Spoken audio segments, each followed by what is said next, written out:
ಗೆಳೆಯರೆ, ನಿರಭಿಮಾನಿ ಭಾರತೀಯತೆಯ ಆತ್ಮ ವಿಶ್ಲೇಷಣೆಯ 2ನೇ ಭಾಗ ಪೂರ್ಣ. ಹಿಂದೆ ನಾವು ನೆನೆಸ್ಕೊಂಡ ಹಾಗೆ ಅಲಕ ಸುಂದರನಿಂದ ಅಲ್ಲಿ ಅಂಬಿ ಪುರೂರವ ಮತ್ತು ನಂತರ ಬಂದ ಮೊಘಲರು, ಅವರಲ್ಲಿ ಗುಲಾಮಗಿರಿ ಮಾಡಿಕೊಂಡಿದ್ದಂತಹ ನಮ್ಮ ಆಗಿನ ಕಾಲದ ವಿದ್ಯಾವಂತ ಜನ, ನಂತರ ಬ್ರಿಟಿಷರು, ಅವರಲ್ಲೂ ಅಷ್ಟೇ ಅವರಲ್ಲಿ ಕೆಲಸಕ್ಕೆ ಸೇರಿಕೊಂಡು ಇಲ್ಲಿರೋ ಜನರ ಏನು ಇದಿದೆ, ಕೊರತೆಗಳಿದ್ದಾವೆ, ವೀಕ್ನೆಸ್ ಅಂತಾರಲ್ಲ, ಅಂಥದ್ದನ್ನೆಲ್ಲ ತಿಳಿಸಿ ಹೇಳಿ ಇಲ್ಲಿರೋ ಜನರನ್ನು ಬಗ್ಗು ಬಡಿಯೋದಕ್ಕೆ ಏನು ಬೇಕೋ ಸಹಾಯಗಳನ್ನು ಮಾಡ್ತಾ, ಮತ್ತು ಇಲ್ಲಿನ ರಾಜರ ವಿರುದ್ಧವೇ ಪಿತೂರಿ ಅಂದರೆ ಮೀರ್ ಸಾದಕ್ ಇತ್ಯಾದಿಗಳೆಲ್ಲ, ಮತ್ತು ಕಿತ್ತೂರು ರಾಣಿ ಚೆನ್ನಮ್ಮನ ಹತ್ರ ಇದ್ದಂತಹ ತಿಮ್ಮರಸ ಅವರೆಲ್ಲನೂ, ಹೀಗೆ ಎಲ್ಲೂ ಕಾಣದೇ ಇರೋವಂಥ ಒಂದು ಸ್ವಾಭಿಮಾನಹೀನತೆ ಮೊದಲಿಂದ ಇಲ್ಲಿ ಕಾಣ್ಬರ್ತಾಯಿದೆ. ಮತ್ತು ಸ್ವಾತಂತ್ರ್ಯ ಚಳವಳಿಯಲ್ಲಂತೂ ಇದು ಬಹಳ ಮೇಲ್ಮಟ್ಟಕ್ಕೆ ಹೋಗಿದ್ದು ಅನ್ನಬಹುದು. ಏಕೆಂದರೆ ಬ್ರಿಟಿಷರ ವಿರುದ್ಧ ಇಲ್ಲಿ ಹೋರಾಟ ಮಾಡ್ತಾ ಇದ್ದವರು ವಿವರಗಳನ್ನು ಹೇಳೋದು, ಅವರ ರಹಸ್ಯಗಳನ್ನು ಹಂಚಿಕೊಳ್ಳೋದು, ಅದಕ್ಕೋಸ್ಕರ ತಿಂಗಳಿಗೆ ಇಷ್ಟು ಅಂತ ಸಂಬಳ ಪಡೆಯೋದು, ಮನೆಗಳನ್ನು ಪಡೆಯೋದು, ಇದೆಲ್ಲನೂ ಸ್ವತಂತ್ರ ಚಳವಳಿ ನಡೆದಿತ್ತು. ಅದು ಯಾರು ಅಂತ ಆಮೇಲೆ ಹೇಳೋಣ. ಅಂಥವೆಲ್ಲ ನಡೆದಿತ್ತು. ಅದಕ್ಕಾಗಿಯೇ ಈ ಸ್ವತಂತ್ರ ಚಳವಳಿ ಇಲ್ಲಿ ಇಷ್ಟು ದೀರ್ಘಕಾಲ ಮುಂದಕ್ಕೆ ಹೋಯ್ತು. ಯಾಕಂದರೆ ಅತ್ಯಂತ ಬಲಿಷ್ಠವಾದ ಸಾಮ್ರಾಜ್ಯ, ಸೂರ್ಯ ಮುಳುಗದ ಸಾಮ್ರಾಜ್ಯ. ಅಂದರೆ ಸೂರ್ಯ ಜಪಾನಲ್ಲಿ ಹುಟ್ಟಿ ಕೊನೆಗೆ ಇದರಲ್ಲಿ ಮುಳುಗಿದ್ರೂ ಅದಲ್ಲೆಲ್ಲನೂ ಅವರದೇ ವಸಾಹತು ಇದ್ದಂತಹ ಬ್ರಿಟಿಷ್ ಸಾಮ್ರಾಜ್ಯ ವಿರುದ್ಧ ನಾವು ಶಸ್ತ್ರಸಹಿತರಾಗಿ ಹೋರಾಟ ಮಾಡೋದಕ್ಕೆ ಆಗುವುದಿಲ್ಲ ಎಂದು ಮನಗಂಡು, ಮತ್ತು ತಮ್ಮದೇ ಸಿದ್ಧಾಂತಗಳಿಂದ ಗಾಂಧೀಜಿಯವರು ಶಾಂತಿ ಅಹಿಂಸೆಯಿಂದ ಹೋರಾಟ ಮಾಡಿದ್ರು. ಅದಕ್ಕೆ ಬಹಳಷ್ಟು ಜನ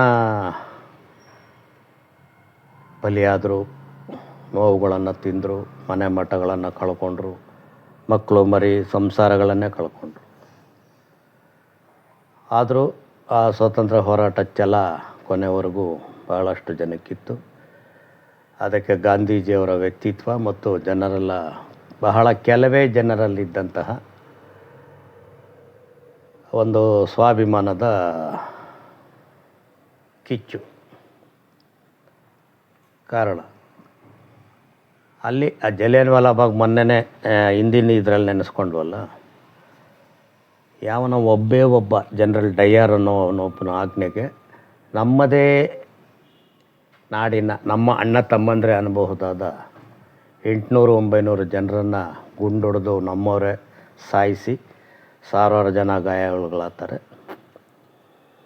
ತದನಂತರ ನಡೆದ ಪ್ರತಿಭಟನೆಯಲ್ಲಿ ಅಮೃತ್ಸರದಲ್ಲಿ ಪಂಜಾಬ್ ಸಿಂಹ ಲಾಲಾ ಲಜಪತ್ ರಾಯರವರ ನೇತೃತ್ವದಲ್ಲಿ ನಡೆದ ಮೆರವಣಿಗೆಯಲ್ಲಿ ಬ್ರಿಟಿಷರು ಉದ್ದೇಶಪೂರ್ವಕವಾಗಿ ಪ್ರತಿಭಟನಾಕಾರರ ಮೇಲೆ ದೌರ್ಜನ್ಯ ಮಾಡಿ ಅದರ ನೇತೃತ್ವ ವಹಿಸಿದ ಲಜಪತ್ ರಾಯರ ತಲೆಗೆ ಬಹಳ ಬಲವಾಗಿ ತೊಣ್ಣೆಗಳಿಂದ ಹೊಡೆದು ಅವರ ಆಸ್ಪತ್ರೆಯಲ್ಲಿ ತೀರೋಗ್ತಾರೆ. ಆಗ ಚಳವಳಿ ಅನ್ನೋದು ಯಾವುದೋ ಒಂದು ರೀತಿ ಸಾಗ್ತಾ ಇದ್ದಿದ್ದು ಅಲ್ಲಿಂದ 3 ಭಾಗ ಆಗೋಗ್ಬಿಡುತ್ತೆ. ಒಂದು, ಲಾಲಾ ಲಜಪತ್ ರಾಯರ ಶಿಷ್ಯರಾದ ಭಗತ್ ಸಿಂಗ್, ಚಂದ್ರಶೇಖರ್ ಆಜಾದ್, ರಾಜಗುರು, ಸುಖದೇವ್, ಬಿಸ್ಮಿಲ್ಲಾ ಖಾನ್ ಅಂಥವರೆಲ್ಲ ಸೇರಿ ಒಂದು ತೀವ್ರವಾದಿ ದಾರಿಯಲ್ಲಿ ನಡೀತಾರೆ. ಮತ್ತು ನೇತಾಜಿ ಸುಭಾಷ್ ಚಂದ್ರ ಬೋಸ್ ಅವರು ಶಸ್ತ್ರವನ್ನು ಆಧುನಿಕವಾಗಿ ನಾವು ಸಹಿತರಾಗಿ ಹೋರಾಟ ಮಾಡಬೇಕು, ಅದಕ್ಕೆ ಸೈನ್ಯ ಕಟ್ಟಬೇಕು ಅಂತ ಜರ್ಮನಿಗೆ ಹೋಗಿ ಹಿಟ್ಲರ್ ಸಹಾಯದಿಂದ ಸೈನ್ಯ ಕಟ್ತಾರೆ. ಇನ್ನು ಕೊನೆಯಲ್ಲಿ ಮಂದಗಾಮಿಗಳು, ಇವರೇ ಬಹಳ ಎಷ್ಟು ಜನ ಇದ್ದಿದ್ದು, ಗಾಂಧಿಯವರ ನೇತೃತ್ವದಲ್ಲಿ ಶಾಂತಿ ಅಹಿಂಸೆ ಇವುಗಳ ಮುಖಾಂತರ ನ್ಯಾಯಯುತವಾಗಿ ನಾವು ಸ್ವಾತಂತ್ರ್ಯವನ್ನು ಪಡೆಯುತ್ತೇವೆ ಅಂತ. ಅದರಲ್ಲಿ ಆ ಕಾಲದಲ್ಲಿ ಸ್ವತಂತ್ರ ಚಳವಳಿಗಾರರು ಅಂದರೆ ನಮ್ಮ ಜನರಲ್ಲಿ ಒಂದು ರೀತಿ ಕೆಟ್ಟ ಭಾವನೆನೇ ಇತ್ತು ಅನ್ನಿಸ್ಬೋದು. ಯಾಕಂದರೆ ನಾವು ಇಂದಿನ ಬಹಳಷ್ಟು ಘಟನೆಗಳನ್ನು ಓದುವಾಗ ಸ್ವತಂತ್ರ ಚಳವಳಿಯಲ್ಲಿ ಭಾಗವಹಿಸಿದವನು ಅಂದರೆ ಊರಿನಲ್ಲಿ ಅವನಿಗೆ ಕೆಟ್ಟ ಹೆಸರು ಬರೋದು, ಅವನು ಅವ್ರ ಮನೆಯವ್ರ ಬಗ್ಗೆ ಒಳ್ಳೆಯ ಅಭಿಪ್ರಾಯ ಇಲ್ಲದೆ ಇರೋದು, ಇಂಥದ್ದೆಲ್ಲ ಆ ಕಾಲದಲ್ಲಿ ನಡೀತಾ ಇತ್ತು. ಬಹಳ ಕಡಿಮೆ ಜನ, 35 ಕೋಟಿ ಜನರಲ್ಲಿ ಕೆಲವು ಸಾವಿರ ಅಥವಾ ಎಲ್ಲೋ ಕೆಲವು ಲಕ್ಷ ಜನ ಮಾತ್ರ ಭಾಗವಹಿಸಿದರು ಅನಿಸುತ್ತೆ. ಆದರೆ ನಂತರ ಗಾಂಧೀಜಿಯವರ ಪ್ರವೇಶ ಆದಮೇಲೆ ದಾಂಡಿ ಸತ್ಯಾಗ್ರಹ ಇರ್ಬೋದು, ಕ್ವಿಟ್ ಇಂಡಿಯಾ ಚಳವಳಿ ಇರ್ಬೋದು, ಹೋಮ್ ರೂಲ್ ಚಳವಳಿ ಇರ್ಬೋದು, ಇತ್ಯಾದಿಗಳೆಲ್ಲ ಬರಬರುತ್ತಾ ಜನ ಹೆಚ್ಚಾಗಿ ಭಾಗವಹಿಸ್ತಾ ಬರ್ತಾರೆ. ಆದರೂ ಭಾಗವಹಿಸಿದವ್ರಿಗಿನ ಹೆಚ್ಚಾಗಿ ಭಾಗವಹಿಸಿದವರ ಬಗ್ಗೆ ಕೆಟ್ಟದಾಗಿ ನೋಡ್ಕೊಳ್ಳುವಂಥ ಮತ್ತು ಅವರ ವಿರುದ್ಧವಾಗಿ ಬ್ರಿಟಿಷ್ ಸರ್ಕಾರಕ್ಕೆ ಎಲ್ಲ ದಾಖಲೆಗಳನ್ನು ಕೊಡುವಂಥ ಜನ ಹೆಚ್ಚಾಗಿದ್ದರು. ಚಳವಳಿಯಲ್ಲಿ ಭಾಗವಹಿಸಿದವ್ರಿಗಿಂತ ಹೆಚ್ಚಾಗಿದ್ದರು.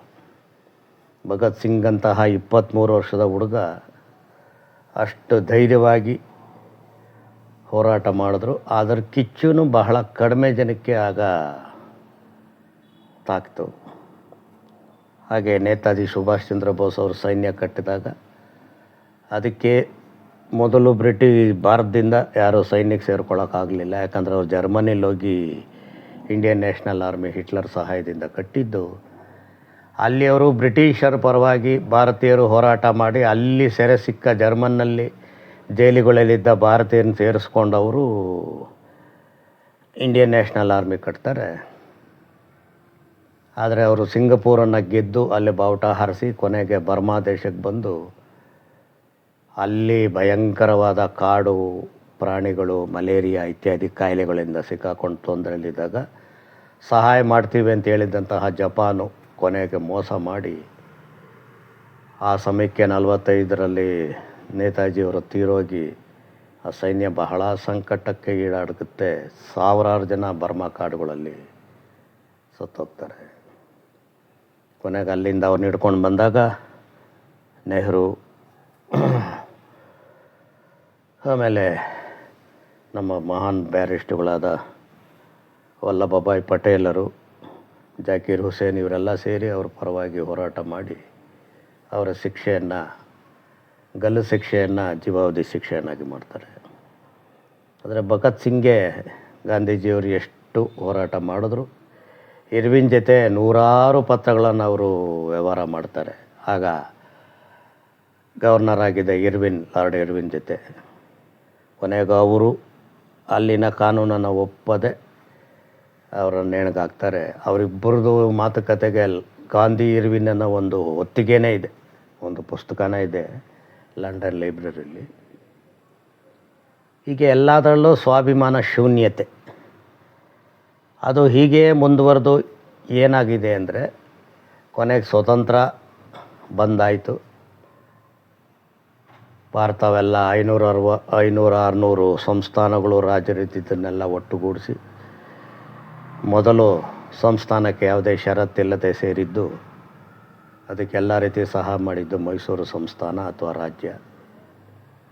ಇವರು ಸೇರಿದ್ದು ನೋಡಿ ಮಿಕ್ಕ 535 ಸಂಸ್ಥಾನಗಳು ಸೇರ್ತವೆ. ಕೊನೆಗೆ ಹೈದರಾಬಾದು ಮತ್ತು ಗೋವಾವನ್ನು ಬೇರೆ ರೀತಿಯಲ್ಲಿ ಸಂಸ್ಥಾನಕ್ಕೆ ಸೇರಿಸ್ಕೊಳ್ತಾರೆ. ಕಾಶ್ಮೀರ ರಾಜ ಮಾತ್ರ ತನ್ನದೇ ಷರತ್ತುಗಳನ್ನಿಟ್ಟು ಸಂಸ್ಥಾನಕ್ಕೆ ಸೇರಿಕೊಳ್ತಾನೆ.